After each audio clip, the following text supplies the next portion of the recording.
تخيل تبقى بنت صغيرة بتاكل من الزبالة علشان مفيش أكل في البيت، وبتنام في المترو علشان مفيش مكان تعيش فيه، ومش بتروح المدرسة غير يومين في الشهر.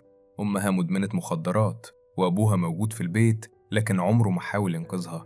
ومع كل ده نفس البنت دي بتقدر تدخل واحدة من أقوى الجامعات في العالم، جامعة هارفارد. لكن علشان توصل للمكان ده كان لازم في الأول تخسر كل حاجة، وتفهم إن محدش هيجي ينقذها غير نفسها. بيبدأ الفيلم مع بنت اسمها ليزي موراي، وبتحكي ليزي عن أمها جين، وبتقول إنها كانت بتحبها جدا رغم إن أمها كانت مدمنة مخدرات وكحول وعندها مشاكل نفسية خطيرة، وكان الإدمان مأثر على نظرها وعلى تصرفاتها وعلى كل حاجة في حياتها. لكن رغم كل اللي كانت بتعمله كانت شايفة ليزي إن المكان اللي فيه أمها هو بيتها، حتى لو البيت نفسه مفهوش أكل ولا نظافة ولا أمان. وبنرجع لطفولة ليزي، وبنشوف جين وهي بتتخانق مع بنتها الكبيرة ليزا بسبب الفلوس. وكانت الفلوس دي اتاخدت من المشرفة الاجتماعية بعد ما العيلة مثلت قدامها إنهم أسرة طبيعية وإنهم بيشتروا أكل وبيهتموا ببناتهم. لكن أول ما المشرفة بتمشي بتحاول جين تاخد الفلوس علشان تشتري بيها مخدرات، وبترفض ليزا تديها الفلوس، فتبدأ جين تصرخ وتضرب فيها. وفي الوقت ده بيكون والدهم بيتر قاعد على الكنبة وبيسمع برنامج مسابقات في التلفزيون. والغريب إن بيتر كان ذكي جدا، وكان بيعرف إجابات كل الأسئلة تقريبا، لكن الذكاء ده عمره ما ساعده ينقذ أسرته، لأنه هو سامع بناته بيصرخوا ما بيتحركش من مكانه، كأنه اتعود على المشهد، أو كأنه قرر إن اللي بيحصل حواليه ما يخصوش. وبتفضل ليزي واقفة بتتفرج على أمها وهي بتضرب أختها، وبتكون خايفة منها وفي نفس الوقت صعبانة عليها. ولما بتعرف ليزي مكان الفلوس بتروح تجيبها وبتمسكها في إيديها، لكن أول ما بتشوفها جين بتحاول تاخدها منها بالعافية، وبتنادي ليزي على أبوها لكنه ما بيردش. وبسبب تعب جين وإدمانها بتقع على الأرض، وبتبص لليزي بنظرة استعطاف، وبتقول لها إنها تعبانة وإنها محتاجة الفلوس، وبتبدأ تعيط. وساعتها بتضعف ليزي وبتديها الفلوس، لكن في لحظة بتتغير ملامح جين وبتتحول دموعها لابتسامة انتصار. وبتفهم ليزي إن أمها ضحكت عليها، لكنها مع ذلك ما بتقدرش تكرهها. وبتاخد جين الفلوس وبتنزل تشتري مخدرات، وبتحاول ليزي تمنعها وبتقول لها ما تمشيش من جنب القناة لأن المنطقة خطيرة وممكن حد يسرقها. لكن ما بتكونش جين مركزة غير في حاجة واحدة، إنها توصل للمخدرات. وبتفضل ليزي واقفة عند الشباك تراقبها وهي ماشية، وبتكون خايفة إن حد يأذيها، وبتطلب من أبوها ينزل وراها. وبعد إلحاح بينزل بيتر وهو متضايق، وبيفضل ماشي وراها لحد ما تقابل الشخص اللي بيبيع لها المخدرات. وفي الوقت ده بتكون ليزي ماشية وراهم من بعيد، وبسبب الجوع بتبدأ تدور على أكل وسط الزبالة. وده كان شكل حياتها الطبيعي، أم بتصرف فلوس البيت على المخدرات، وأب موجود بجسمه لكن غايب عن كل حاجة، وطفلتين بيحاولوا يعيشوا بأي طريقة. وبتعدي الأيام وبيبقى البيت مليان زبالة وحشرات وهدوم مرمية في كل مكان، ومفيش حد بينظف ولا حد بيطبخ ولا حد بيسأل البنات أكلوا ولا لأ. وعشان كده بتبقى ليزي معروفة في المدرسة بريحتها الوحشة، وبيبعد عنها باقي الطلبة وبيتنمروا عليها، ومحدش بيحاول يصاحبها. فبتكره ليزي المدرسة ومبتروحش غير مرة أو مرتين في الشهر، مش بس لأنها تتعرض للتنمر، لكن كمان لأنها كانت خايفة تسيب أمها لوحدها. كانت فاكرة إنها لو فضلت جنبها ممكن تحميها. وفي يوم بتروح ليزي المدرسة بالصدفة وبيكون عندهم امتحان، ولما بتشوفها المدرسة بتحاول تاخد منها ورقة الامتحان لأنها متأكدة إن ليزي مش هتعرف تجاوب، لكن بتطلب منها ليزي تسيبها تحاول. وفي آخر اليوم بتنادي المدرسة عليها وبتديها شوية هدوم مستعملة، وبعدين توريها ورقة الامتحان وبتسألها باستغراب إزاي جبت الدرجة النهائية وإنتي مش بتحضري ومش معاكي كتب. وبتقول لها ليزي إن جارتهم إيفا لقت موسوعة مرمية في الزبالة وأخدتها لها، وإنها قرأت الموسوعة كلها لكنها بتحاول تقلل من اللي عملته، وبتقول إن الدرجة مجرد حظ. لكن بتفهم المدرسة إن البنت اللي قدامها مش غبية، بالعكس كانت ذكية جدا، بس محدش كان مهتم يديها فرصة. وبتطلب منها المدرسة إنها تنتظم في الحضور، وبتحذرها إن لو فضلت تغيب هتضطر تبلغ الشؤون الاجتماعية. وبتقول لها إن ده مش تهديد، ده محاولة لإنقاذها. وبتوعدها ليزي إنها هتحضر لكنها ما بتقدرش تلتزم، لأن حياتها برا المدرسة كانت أقوى منها. وكانت بتقول إنها أصلاً ما تعرفش تتكلم مع الناس ولا تعرف تحكي لهم اللي بيحصل في بيتها ولا تعرف تطلب المساعدة. وفي يوم بتسوء حالة جين جداً وبتبلغ عنها ليزا، وبتيجي الشرطة علشان تاخدها لمصحة علاج. وبتكون جين في حالة انهيار، بتصرخ وبتترعش وبتحاول تفلت منهم، وفجأة بتمسك سكينة، لكن بيقدروا ياخدوها منها وبيكتشفوا إنها بقت خطر على نفسها وعلى بناتها. وبتحذر الشرطة ليزي إن لو ما راحتش المدرسة وما اهتمتش بالبيت هي كمان هتتحط في دار رعاية. لكن الكلام ده كله ما بيكونش مهم بالنسبة لها، لأن كل اللي شايفاه هو أمها وهي بتتسحب من البيت. وبتنزل ليزي وراها وبتفضل تنادي عليها وهي بتعيط. وكان الجيران شايفين أم سيئة أذت بناتها، لكن كانت شايفة ليزي حاجة تانية.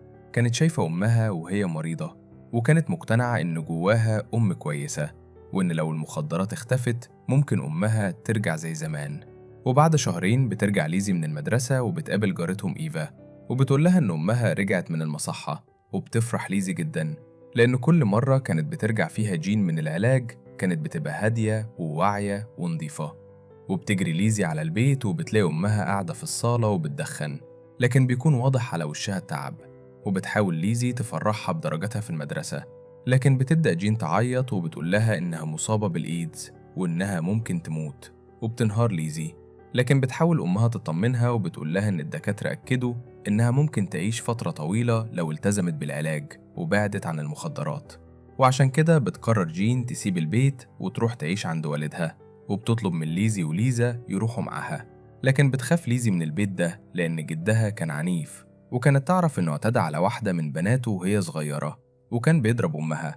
وبتحاول تمنع جين من الرجوع، لكن ما بيكونش قدام أمها مكان تاني، فبتمشي وبتفضل ليزي مع أبوها، وهي لسه متعلقة بأمل واحد إن في يوم أمها ترجع وتتجمع الأسرة كلها تاني ويعيشوا زي أي عيلة طبيعية. لكن ما بيتغيرش بيتر، وما بيدفعش الإيجار وما بينظفش البيت. وبتفضل ليزي تغيب عن المدرسة، فتضطر الشؤون الاجتماعية تاخدها لدار رعاية. وبتترجى ليزي أبوها ما يسيبهاش تمشي، لكنه يمثل إنه مش مهتم وبيسيبهم ياخدوها. وبتبصله وهي ماشية وكانت مستنية منه حركة واحدة، كلمة واحدة، أي حاجة تقول لها إنه متمسك بيها، لكنه ما بيعملش حاجة. وبتدخل ليزي دار الرعاية، لكن الحياة هناك ما بتكونش سهلة، لأن البنات كانوا عنيفين وبيعتدوا على بعض لأتفه الأسباب. وفي مرة بيحطوا مادة حارقة لبنت بدل الصابون. وبتعيش ليزي وسط الخوف وبتحاول تبعد عن المشاكل، لحد ما تقرر إنها تخرج من المكان ده وبتروح تعيش مع أمها في بيت جدها. وبتروح ليزي بيت جدها وبتقابل أختها ليزا، وبتحذرها ليزا إنها ما تتوقعش إن أمهم اتغيرت، لأن حالتها كانت بتسوء. ومع ذلك بتفرح ليزي إنها رجعت تعيش جنبها، وبتبدأ تروح مدرسة جديدة، وبتكون حياتها اتحسنت شوية بعد ما اتعلمت في دار الرعاية إنها تستحمى كل يوم وتهتم بشكلها، وبتشتري هدوم مستعملة. وبتتعرف على بنت اسمها كريس، وكانت كريس هي كمان عندها مشاكل كتير في بيتها، وعشان كده بتقرب البنتين من بعض بسرعة. وكانوا بيقضوا وقتهم في بيت الجد طول النهار، وبيروح أصحابهم قبل ما يرجع من الشغل. وفي يوم بترجع جين البيت وبيكون واضح إنها رجعت المخدرات، وبتساعدها ليزي تدخل الأوضة وتحطها على السرير. وفي الوقت ده بتسألها كريس عن المكان اللي جدها بينام فيه، وبتكتشف إنه بينام في نفس أوضة جين. وبتبدأ كريس تحذرها، وبتحكي لها إن أبوها اعتدى على أختها الكبيرة، وإن أمها سابته لما عرفت، لكنها رجعت له تاني لأنها قالت إنها مش قادرة تعيش من غيره. وعشان كده كانت كريس رافضة ترجع بيتها، وبتطلب منها ليزي تفضل معاها، لكن بيسمعهم الجد وبيطرد كريس. وبتتخانق ليزي معاه وبتقرر تسيب البيت هي كمان. ومن اللحظة دي بتتحول ليزي وكريس لبنتين مشردتين، بيناموا يوم عند أصحابهم ويوم في الشارع ويوم في مداخل العمارات، وبيشحتوا علشان يجيبوا أكل. وبعد فترة بترجع ليزي تزور أمها، وبتلاقي إن حالتها اتدهورت جدا، وبتكون جين عارفة إن أيامها قليلة، فبتطلب من بنتها تنتظم في المدرسة وبتخليها توعدها. وبتعرف ليزي إن أبوها ما قدرش يدفع الإيجار، وإن هو كمان بقى عايش في مأوى للمشردين. فتخرج ليزي من بيت جدها وترجع تاني للشارع، وبتستمر تزور أمها في البار اللي كانت بتقعد فيه، لحد ما تروح في يوم وما تلاقيهاش، وبتقول لها العاملة إن أمها ماتت الصبح. وفي اللحظة دي بيقع آخر أمل كانت ليزي متعلقة بيه، الأمل إن أمها ممكن تتعالج أو ترجع، أو إن الأسرة تتجمع تاني. وبتمشي ليزي لوحدها في الشوارع، وبتنام في المترو لحد الصبح، وبتروح جنازة أمها، لكن لأن مفيش فلوس بتدفن جين في مقبرة جماعية من غير شاهد ومن غير اسم، وفي تابوت خشب وقديم. وبتقف كريس جنب صاحبتها وبتطلع قلم وبتكتب على التابوت اسم جين وسنة ميلادها، على الأقل علشان ما تتدفنش كأنها عمرها ما كانت موجودة. وبتطلب كريس من ليزي ترجع لدار الرعاية، لكن بترفض وبتقول إن الشارع أرحم من المكان ده. وبتمشي كريس وبتفضل ليزي لوحدها، وبتنام فوق تابوت أمها وهي بتعيط. وبتحكي إن أمها كانت ساكنة جوه قلبها طول الوقت، رغم إن هي نفسها ما كانش عندها بيت ولا مكان ثابت ولا شخص تحس إنها ساكنة في قلبه. وبعد موت أمها بتبدأ ليزي تسترجع كل ذكرياتها معاها، الأيام اللي كانت فيها جين لسه كويسة، والألعاب اللي كانوا بيلعبوها، والمرات اللي كانت بترجع فيها من المصحة وبتحاول تبقى أم طبيعية. وبتحاول ليزي تقنع نفسها إن أمها في مكان أحسن، وكانت بتتخيل إن الموتى واقفين فوق في السماء وبينهم وبين الأرض إزاز شفاف، يقدروا يشوفوا اللي بيحصل لكن ما يقدروش يرجعوا. وبتروح ليزي لجارتها إيفا وبتقول لها إنها مش عايزة تفضل غبية ومش عايزة تضيع باقي حياتها. وعند سن 16 سنة بتقرر ترجع المدرسة، كانت متأخرة جدا عن باقي الطلبة ومحتاجة تخلص الثانوية وبعدها تدخل الجامعة. وبتسمع عن مدرسة بتسمح للطلبة المتأخرين إنهم ينهوا دراستهم بسرعة، لكن بتوصل متأخرة يوم التقديم وما بيكونش معاها حتى رسوم الاستمارة. ومع ذلك بتفضل مستنية المسؤول عن القبول، وبيكون في الاستمارة سؤال: إيه حلمك في شغلك وفي حياتك؟ بدل ما تكتب كام سطر بتكتب ليزي صفحات كاملة. ولما تشوف المسؤول وهو خارج تنادي عليه، وفي الأول بيرفض يسمعها، لكن بسبب إصرارها يديها فرصة. وبتحكي له حياتها وبتقوله إن بعد موت أمها فهمت إن محدش هيكون موجود علشان يحميها، وإنها طول عمرها كانت مستنية حد ينقذها، أمها تتعالج، أبوها يتحرك، أو شخص ياخدها من الحياة دي. لكنها اكتشفت إن الشخص الوحيد اللي يقدر يراعيها هو نفسها. وبيتأثر المسؤول بكلامها وبيوافق يدخلها المدرسة. ومن أول ما بتدخل ليزي المدرسة بيبان تفوقها، وكانت أنضج من أغلب الطلبة لأن المشاكل اللي عاشتها خلتها تفكر بطريقة مختلفة. لكن النجاح ما كانش معناه إن حياتها بقت سهلة، لأنها لسه مشردة، وكانت بتركب القطارات أكتر من مرة علشان توصل المدرسة، وساعات كانت بتنام جوه القطر، وبتفضل في المدرسة لحد الساعة 11 بالليل علشان تذاكر، لأن مفيش عندها بيت تذاكر فيه. وفي يوم بياخد مدرسها باله إنها بتذاكر حاجات لسه ما اتشرحتش، وبتكون بتقرأ الكتب الأصلية للمناهج وبتسبق باقي الفصل. ولما يسألها عن السبب بتقوله إنها ناوية تخلص الثانوية في 2 بدل 4 سنين. وبيتفاجئ المدرس وبيقول لها إنها بالطريقة دي بتموت نفسها، فترد عليه ليزي وتقول: أنا بموت نفسي علشان أعيش. وبتشتغل في مطعم بالليل علشان تجيب فلوس، وبتذاكر في أي وقت فاضي، في القطر وفي الممرات وفي المطعم وفي المدرسة بعد ما كل الناس تمشي. وفي يوم بتقابل ليزي صاحبتها كريس، وكانت كريس خرجت من دار الرعاية بعد ما كملت 18 سنة ورجعت تاني للشارع.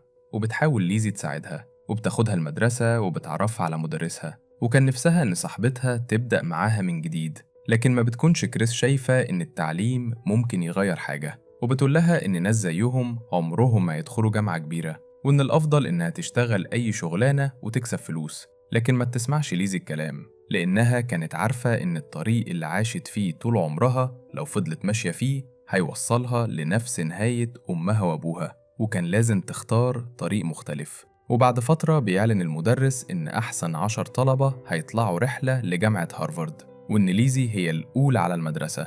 وبتفرح جدا، لكن كريس ما بتشاركهاش الفرحة وبتقول لها إن هارفارد مش معمولة لناس زيهم. وبتروح ليزي مع المدرسة لجامعة هارفارد، وأول ما بتدخل المكان بتحس إنها دخلت عالم تاني، طلبة لابسين نضيف، مباني ضخمة، مكتبات، وناس عندها مستقبل واضح. وكانت حاسة إن كل الناس هناك مختلفين عنها، لكن بدل ما تحس إن المكان مش ليها بتحس إن ده هو المكان اللي لازم توصله. وبتقف عند شجرة في الجامعة وبتلمسها بإيديها، وفيقول لها المدرس إن وجودها كطالبة في المكان ده مش أصعب من إنها تمد إيديها وتلمس الشجرة. والجملة دي بتفضل في دماغها، وبترجع نيويورك وبتبدأ تذاكر أكتر. وفي يوم بتسأل سكرتيرة المدرسة عن منح جامعة هارفارد، فبتديها ورقة عن منحة كاملة مقدمة من جريدة نيويورك تايمز، والمنحة هتروح لطالب يكتب أحسن مقال عن حياته وعن سبب رغبته في دخول الجامعة. وبتاخد ليزي الورقة وبتبدأ تكتب كل يوم، وكانت لأول مرة بتحول حياتها كلها من حاجة بتكسف منها لحاجة ممكن تفتح لها باب جديد. وفي عيد ميلادها ال18 بيوصل جواب لليزي وبيعرفها إنها اتقبلت في المقابلة الخاصة بالمنحة، وبتفرح جدا، لكن بتكتشف إن ما عندهاش هدوم مناسبة تروح بيها، فتروح لأختها ليزا، وكانت ليزا لسه عايشة في بيت جدهم، ورغم كل حاجة فضلت هناك لأنها كانت شايفة إن البيت مهما كان سيء أرحم من الشارع. وبتحكي لها ليزي عن المقابلة وبتطلب منها أي جاكيت تلبسه فوق هدومها علشان شكلها يبقى مناسب، وبتديها ليزا الجاكيت، لكنها بتبصلها باستغراب لأن ليزي اللي ما كانتش بتحضر المدرسة وصلت لمقابلة في هارفارد، أما هي اللي كانت بتحاول تلتزم وقفت حياتها مكانها. وبتشرح لها ليزي إن الموضوع ما حصلش مرة واحدة، وإنها رجعت وذاكرت وفضلت تحاول، وإن الفرق الوحيد هو إنها قررت ما تقفش. وبتروح ليزي المقابلة وبتقعد قدام لجنة التحكيم وبتبدأ تحكي لهم حياتها. بتحكي إن أمها وأبوها كانوا مدمنين، وإن أمها ماتت بسبب الإيدز، وإن أبوها بقى مشرد، وإنها عاشت في الشوارع ونامت في المترو وأكلت من الزبالة. لكنها ما كانتش بتحكي الكلام ده علشان الناس تصعب عليها، كانت بتحكيه علشان توضح لهم إن الماضي مهما كان صعب مش لازم يحدد المستقبل. وبتقول لهم إنها في يوم فهمت إن حياتها مش هتتغير لو فضلت مستنية الظروف تتغير، وإنها قررت تقفل الصفحة القديمة وتبدأ صفحة جديدة. وبتقول إنها ما كانتش بتسأل نفسها ليه ده حصل لي، كانت بتسأل إيه اللي أقدر أعمله دلوقتي. وبتعجب اللجنة بعزيمتها وبثقتها وبقدرتها إنها تحول كل حاجة حصلت لها لدافع. وبعد فترة بيوصل الخبر اللي غير حياتها، بتكسب ليزي المنحة وبتتقبل في جامعة هارفارد. البنت اللي كانت بتنام في المترو بقت داخلة واحدة من أقوى جامعات العالم، والبنت اللي المدرسة كانت معروفة فيها بريحتها الوحشة بقت من أكتر الطلبة تفوقاً. والبنت اللي كل الناس كانت شايفاها حالة ميؤوس منها قدرت تثبت إن الظروف ممكن تكون بداية القصة لكن مش لازم تكون نهايتها. وكانت طول عمرها بتتمنى إن أمها وأبوها يرجعوا وإن الأسرة تتجمع وإنهم يعيشوا حياة طبيعية. لكن أكبر تغيير حصل في حياة ليزي إنها فهمت إن الحلم ده مش هيتحقق، وإن حبها لأمها مش معناه إنها تكرر حياتها، وإن تعاطفها مع أبوها مش معناه إنها تستسلم زيه. وكان قدامها طريقين، إما تفضل مستنية الماضي يتصلح أو تبدأ تبني مستقبل مختلف، وبتختار ليزي المستقبل. وبتنتهي أحداث الفيلم مع البنت اللي بدأت حياتها من غير بيت لكنها أخيراً قدرت تلاقي مكانها، مش لأنها كانت محظوظة ولا لأن حد أنقذها، لكن لأنها في اللحظة اللي خسرت فيها كل حاجة قررت إنها تنقذ نفسها. وبكده بتنتهي أحداث الفيلم. هل هنعمل لايك للفيديو ده وسبسكرايب للقناة دي ولا لأ؟ لأن انت لو ما اشتركتش في القناة دي فهيفوتك كتير جدا صدقني. أكيد زرار الاشتراك مش أخطر من زرار النووي، فدوس لايك واشترك في القناة. فالسلام عليكم.